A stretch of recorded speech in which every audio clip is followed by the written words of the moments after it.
হাসরের ময়দানে কত কাতার মানুষ হবে গো।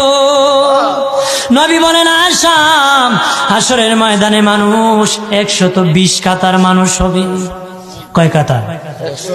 আয়েশা রে, হাসরের ময়দানে 120 কাতার মানুষ হবে। আয়েশা সিদ্দিকা বলেন ইয়া রাসূলুল্লাহ, আমি জানতে চাই আপনি রাসূলুল্লাহর উম্মত কত কাতার হবে? নবী বলেন আয়েশা, আমি রাসূলুল্লাহর উম্মত একাই 80 কাতার হবে।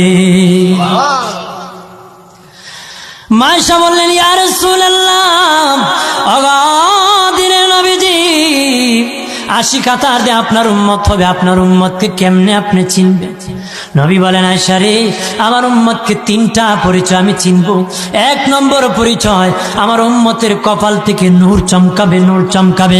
নবী বলে বাবা সাহাবীরাম, অসংখ্য ঘোড়ার মধ্যে যদি কিছু চান কপাল্লা ঘোড়া হয়, এইগুলা চিনতে বড় সহজ হয়। চান কপাল্লা ঘোড়া চিনতে বড় সহজ হয়। হাসরের ময়দানে আমার 1 প্রকার উম্মত চান কপাল্লা হবে, কপাল থেকে নূর চমকাবে, নূর চমকাবে। তখন আমি বুঝতে পারবো নূর চমকেওয়ালা তারা সবাই আমি রাসূলুল্লাহর উম্মত।